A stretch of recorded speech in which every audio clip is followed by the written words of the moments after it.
সাগরে তরঙ্গ পরি অথয় ধীর পক্ষীঠু নিরীহ যিয়ে নদীরু গভীর।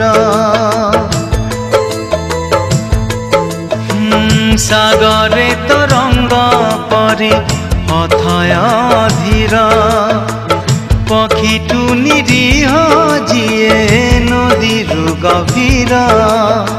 से दुई आखिर देवी मुखिना